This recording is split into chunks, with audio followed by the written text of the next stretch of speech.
오늘은 이제 아도르노의 미학 예술 이론으로 넘어갑니다.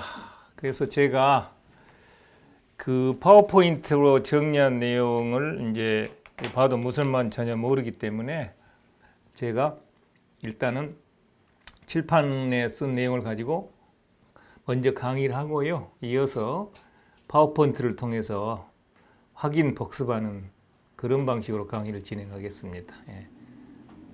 그러면은 강의를 하죠. 예, 보시죠. 제가 여러 차례 말씀드렸지만 아도르노 사상에서 사유의 출발 기점은 원시제전입니다. 무수히 제가 말씀드렸죠. 예. 그래서 아도르노는 원시제전 때 어때죠? 예술이 발생했다는 시각을 갖고 있어요. 예. 더 쉽게 말씀드리면 아도르노는 예술은 원시제전과 더불어 발생한 현상이다 이렇게 보는 사람입니다. 예.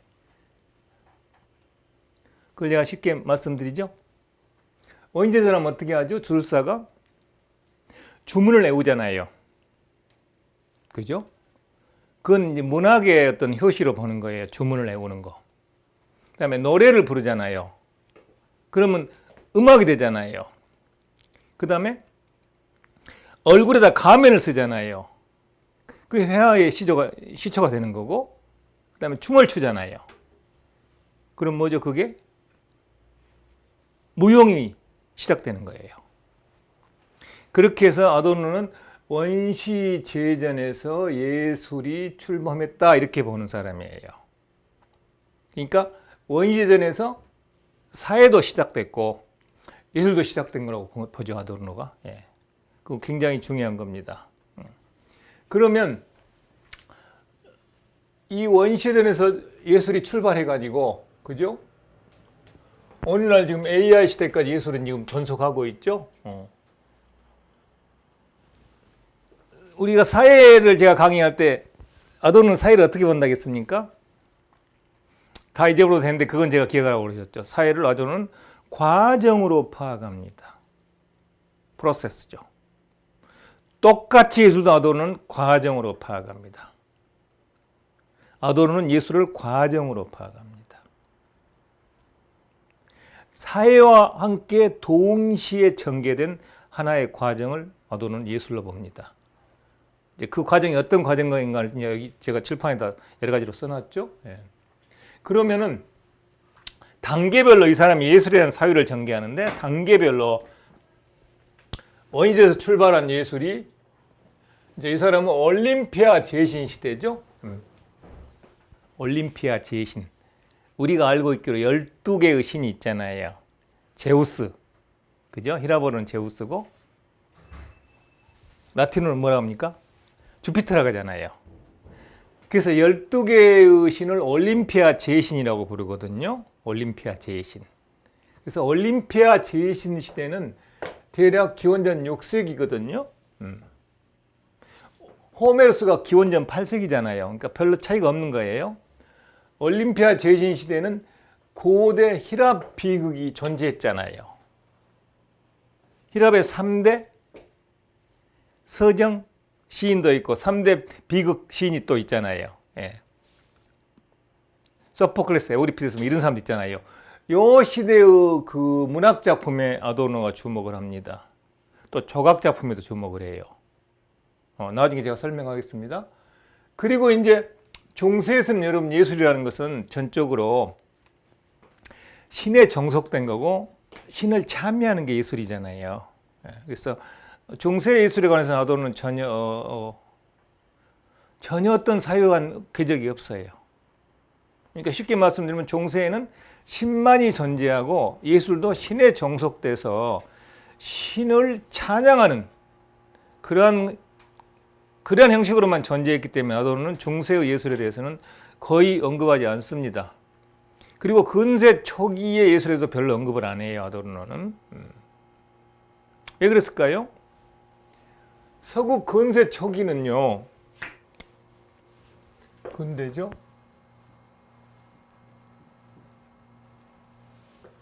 근대 초기의 예술작품이란 건 여러분,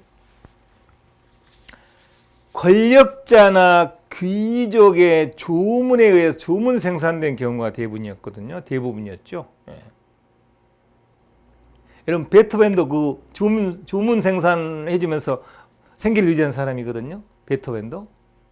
그러면서 자신의 고유한 음악을 만든 사람이 서구하죠.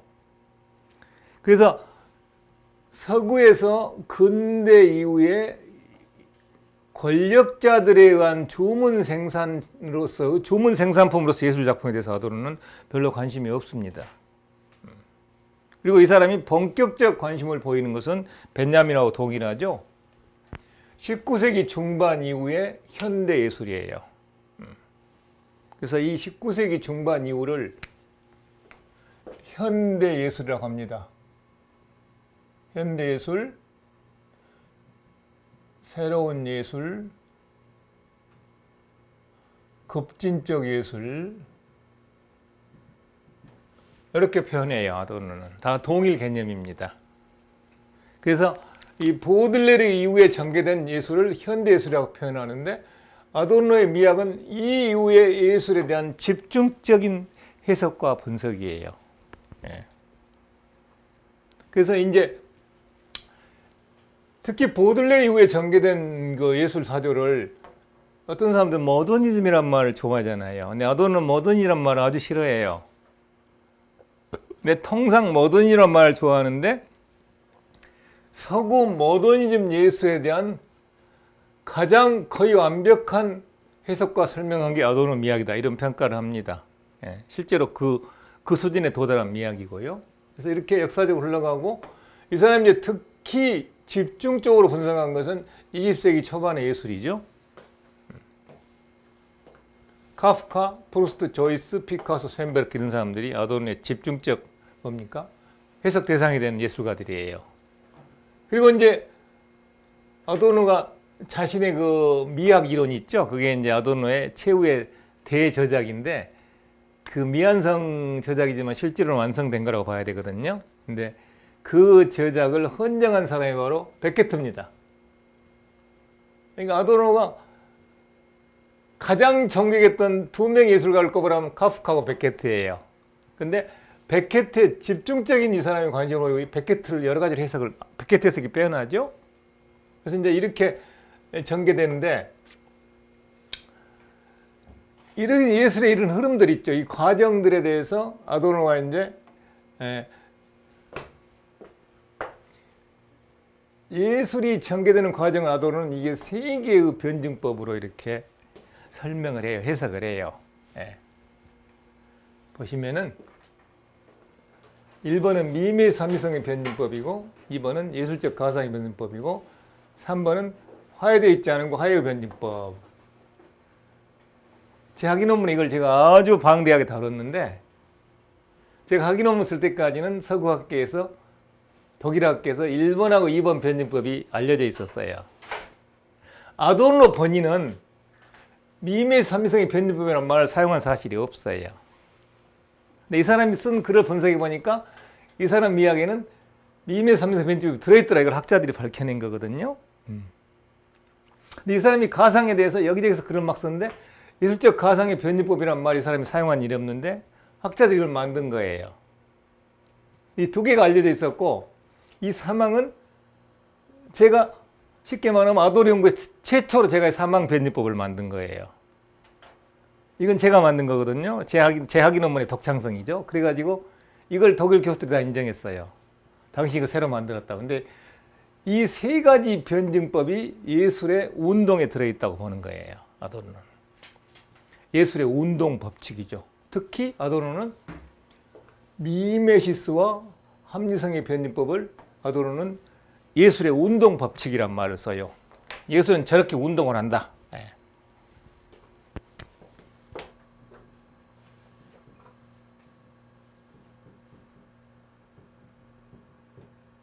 자, 그러면 제가 큰 틀에서 말하겠습니다. 우리가 지난번에 공부한 내용을 다 이렇게 상기에서 한번 분석하기로 하죠.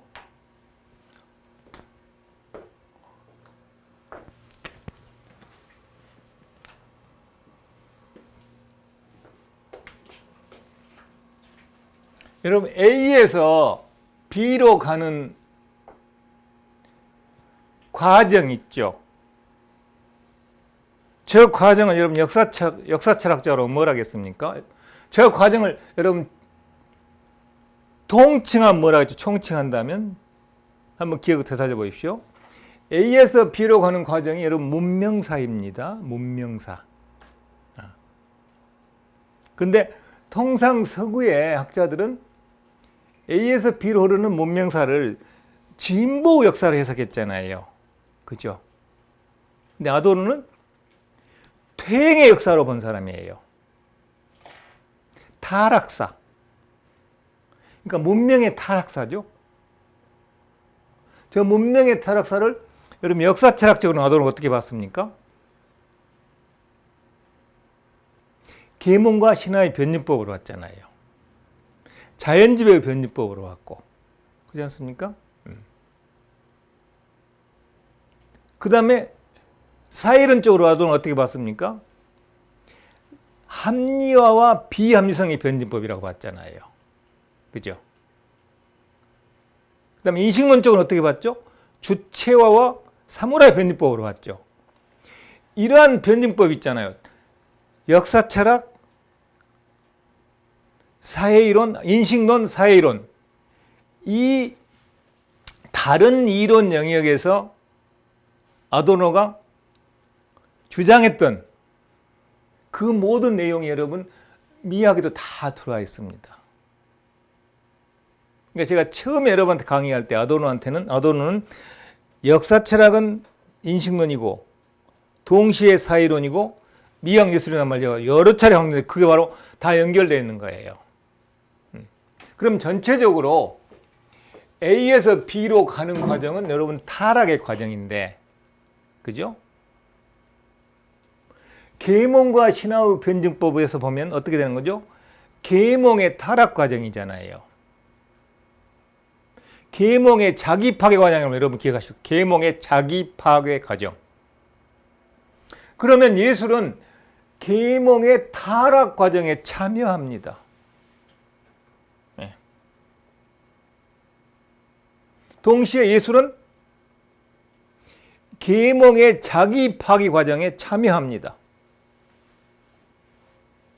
또 예술은 자연 지배 과정에 참여합니다. 또 여러분 세계의 탈주스라 기억나시죠? 예술은 세계의 탈주스라 과정에 참여합니다. 그 다음에 예술은 합리화와 비합리성의 변증법에 참여하는 거예요.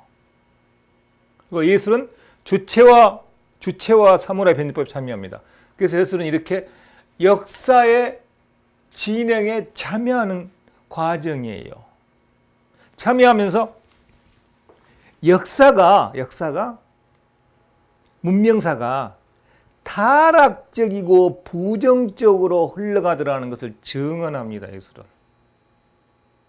이게 아도르노 여러분 미학이 이루는데 아주 최고 중요한 내용이에요. 그래서 여러분이 그게 조금 이해하기 쉽지 않으면 제가 아주 쉬운 예를 드릴게요. 그 얘기부터 한번 하면 여러분 그냥 이해하실 거예요. 19세기 중반에 보들레르라는 프랑스의 시인이 있었죠. 저 사람은 악의 꽃이라는 시집 한 권 내고 뭐 다른 글 별로 없거든요. 에세이가 좀 있고. 근데 유럽 문학에서 또는 서구 문학 또는 세계 문학에서 최초로 전적으로 새로운 걸 보여준 사람이에요. 그러니까 보들레르 이전의 예술과 보들레르 이후 예술이 구분될 정도 이 사람은 새로운 것을 보여준 거 작품에서. 악의 꽃에서. 그게 새로운 게 뭘까요?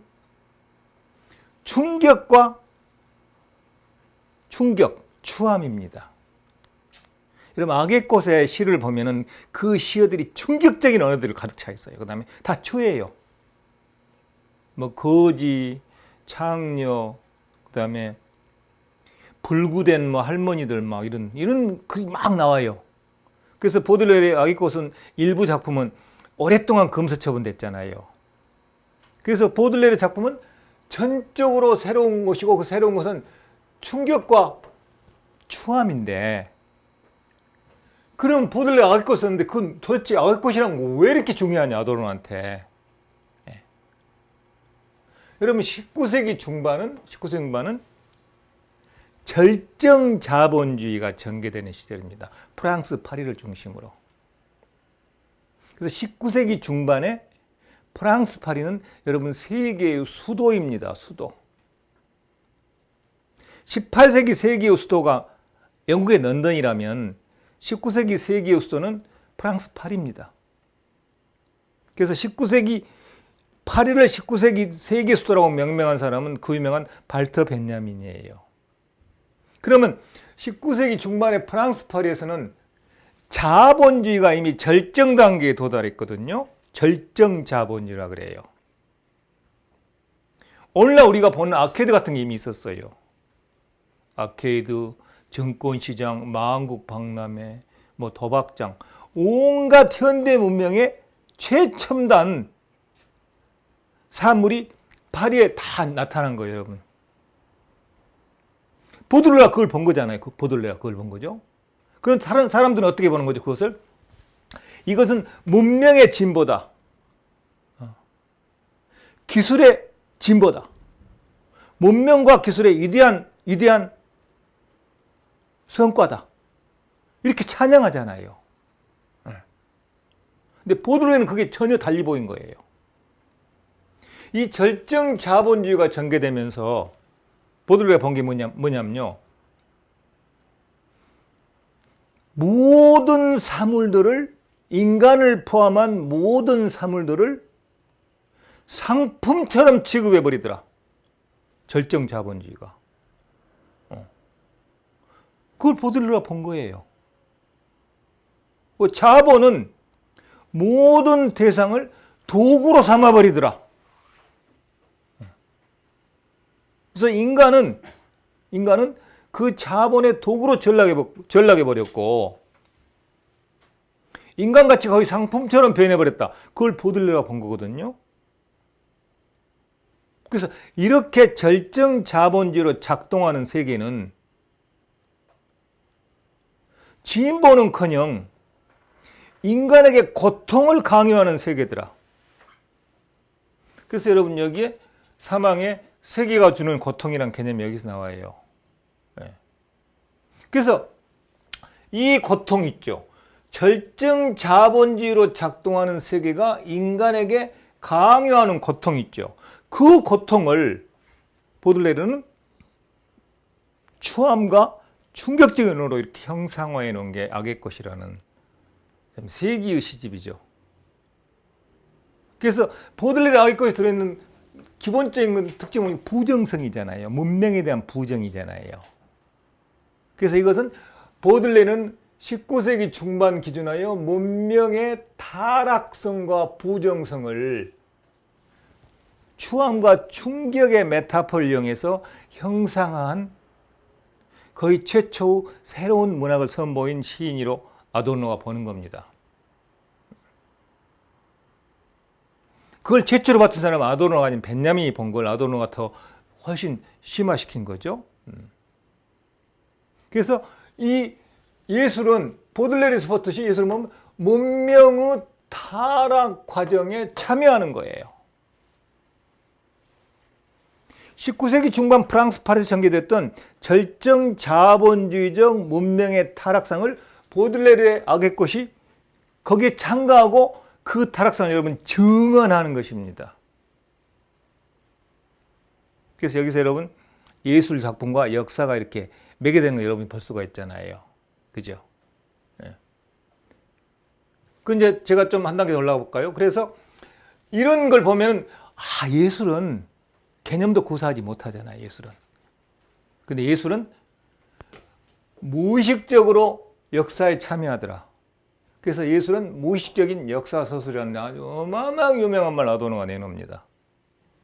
제 학위 논문에 제가 이 제목으로 가장 많은 내용을 제가 썼어요. 최고 중요한 표현이죠. 그래서 제가 빨간 걸 써놨죠. 무의식적 역사소설. 예를 들면 보들레르의 악의 꽃은 의식이 없이, 여러분 의식적으로 역사소설 한 사람들을 여러분 뭐라고 말합니까? 역사가들이라고 그러잖아요. 근데 보들레르의 악의 꽃은 의식이 없이 19세기 중반에 프랑스 파리에 전개된 절정 자본주의 역사를 소설한 거잖아요. 이게 무의식적 역사소설입니다. 보들레르의 악의 꽃은 무의식적 역사소설입니다. 카프카의 변신도 마찬가지고 다. 그러면 아도르노가 봤을 때 이와 같은 무의식적 역사소설의 반열에 올라갈 수 있는 작품들은 여러분 통상 부정성을 표현한 작품들입니다. 예, 이 사람은 문명 자체를 부정으로 보기 때문에 부정적으로 보잖아요. 예. 제가 여러분 이 사람 미학은 부정의 미학이라고 말하면 100% 맞는 말이에요. 부정의 미학이에요.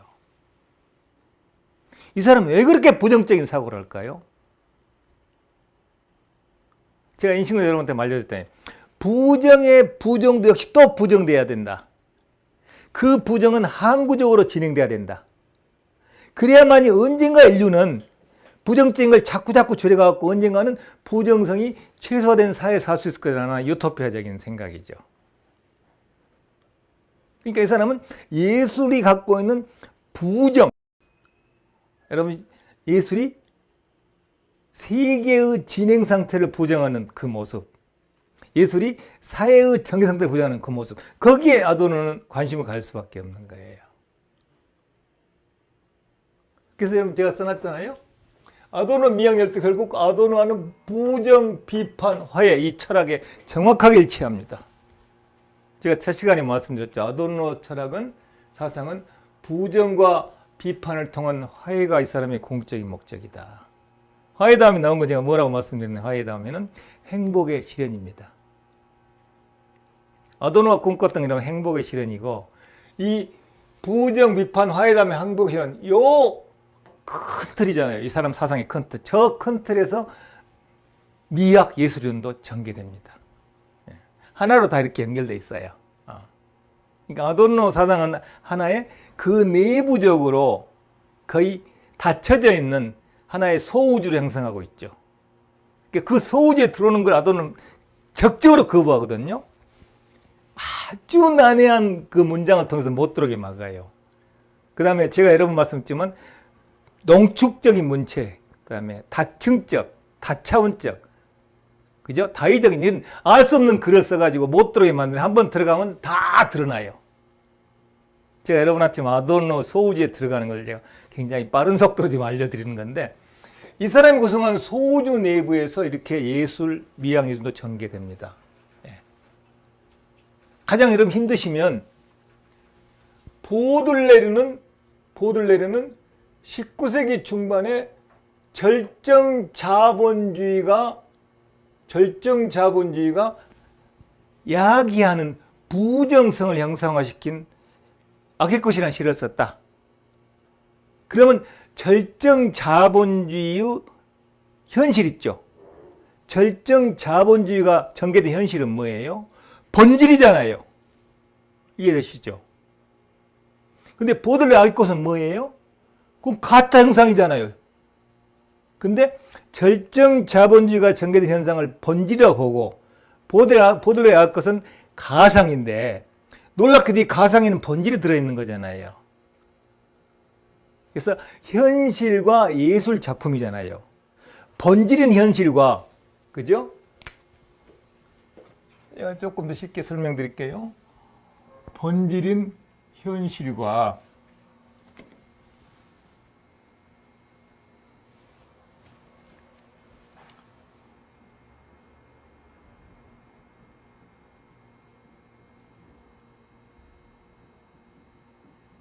가상 일치하는 거잖아요. 가상 작품들. 저 일치하는 가운데 등호 있죠.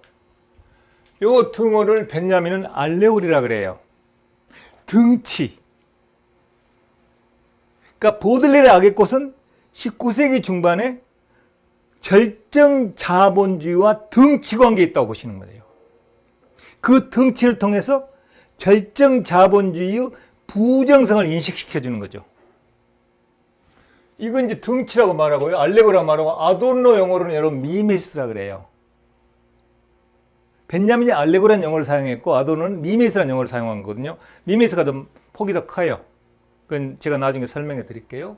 그래서 이렇게 예술은 문명사의 타락 과정에 비판적으로 참여한다. 여러분 그걸 먼저 기억하시면 돼요. 계몽과 신화의 변증법에도 참여하고 탈주술화 과정에 참여하고 자연지배 과정에도 참여하고 합리화와 비합리성의 변증법에도 참여하고 주체와 사물화의 변증법에도 모두 예술이 참여합니다. 그래서 예술은 문명사의 타락 과정에 대한 증언입니다. 그 증언은 문명사에 대한 비판을 의미하게 되겠죠. 예.